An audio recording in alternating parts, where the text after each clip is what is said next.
Hi, ഞാൻ Elizabeth from iron academy. ഇന്ന് നമ്മൾ ഡിസ്കസ് ചെയ്യാൻ പോകുന്ന ടോപ്പിക്കാണ് സ്ട്രോക്ക് അഥവാ ബ്രെയിൻ അറ്റാക്ക്.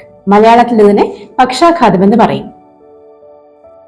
മനുഷ്യ ശരീരത്തില് വളരെ ആക്റ്റീവ് ആയിട്ടുള്ള ഒരു ഓർഗനാണ് ബ്രെയിൻ.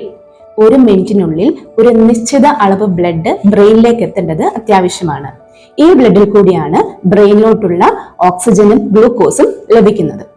എന്നാൽ ഏതെങ്കിലും കാരണത്താൽ ഈ രക്തയോട്ടത്തിന് തടസ്സം നേരിട്ടാൽ ബ്രെയിനിലോട്ടുള്ള ഗ്ലൂക്കോസും ഓക്സിജനും ലഭിക്കാതെ വരും.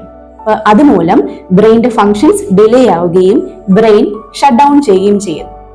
ഇതിനെയാണ് സ്ട്രോക്ക് എന്ന് പറയുന്നത്.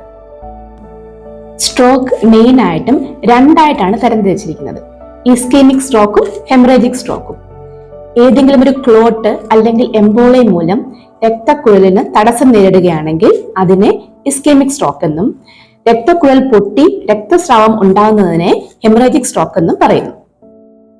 സ്ട്രോക്കിന്റെ റിസ്ക് ഫാക്ടേഴ്സ്: അമിത രക്തസമ്മർദ്ദം, പ്രമേഹം, അമിതവണ്ണം, smoking, alcoholism, family history, old age, atherosclerosis രക്തധമനികളിൽ കൊഴുപ്പടിയുന്നത്, ഡിസ്ലിപ്പിഡീമിയ ശരീരത്തിലെ ലിപ്പിഡ്സിന്റെ അളവ് കൂടുന്നത്, ഫിസിക്കൽ ഇൻആക്ടിവിറ്റി തുടങ്ങിയവയൊക്കെ ഈ സ്ട്രോക്കിന്റെ റിസ്ക് ഫാക്ടേഴ്സ് ആയിട്ട് കണക്കാക്കുന്നു. സ്ട്രോക്കിന്റെ ലക്ഷണങ്ങൾ: ഇതിനെ ബി ഫാസ്റ്റ് എന്ന് ചുരുക്കി പറയുന്നു. ബി ഫോർ ബാലൻസ് ലോസ്, അതായത് നടക്കുമ്പോൾ വേച്ചു പോകുന്നു. ഇ ഫോർ ഐ, അതായത് വിഷൻ ലോസ്, കാഴ്ചശക്തി മങ്ങുന്നു, ഡബിൾ വിഷൻ കാണുന്നു. അതുപോലെ തന്നെ എഫ് ഫോർ ഫേഷ്യൽ ഡ്രൂപ്പിംഗ്, മുഖം ഒരു വശത്തേക്ക് കൂടിപ്പോകുന്നു. എ ഫോർ ആം വീക്ക്നെസ്, കൈകൾ രണ്ടും പൊക്കാൻ പറ്റാതെ വരുന്നു. എസ് ഫോർ സ്പീച്ച് ഡിസബിലിറ്റി, സംസാരിക്കാൻ വയ്യാതെ വരുന്നു, നാക്കുകൾ കുഴയുന്നു. And T for time, it is time to call for an ambulance, ഉടനെ തന്നെ രോഗീനെ ഹോസ്പിറ്റലിൽ എത്തിക്കേണ്ടത് അത്യാവശ്യമാണ്.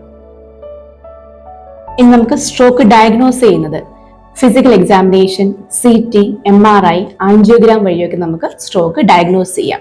ഡയഗ്നോസ് ചെയ്യുമ്പോൾ ഏത് ടൈപ്പ് സ്ട്രോക്ക് ആണെന്നുള്ളത് ഡയഗ്നോസ് ചെയ്യേണ്ടത് വളരെ അത്യാവശ്യമാണ്. ഇസ്കെമിക് സ്ട്രോക്ക് ആണെങ്കിൽ ത്രോംബോലൈറ്റിക് തെറാപ്പി അല്ലെങ്കിൽ ഫിബ്രിനോലൈറ്റിക് തെറാപ്പിയാണ് നൽകുന്നത്.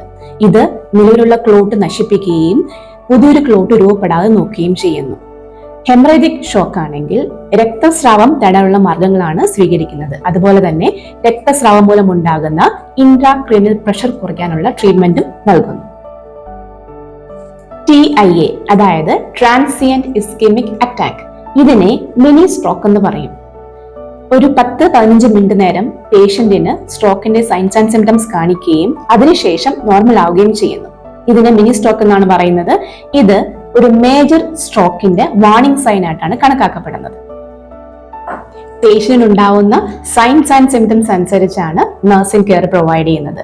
അത് മാത്രമല്ല occupational therapy, physiotherapy, speech therapy provide ചെയ്യും.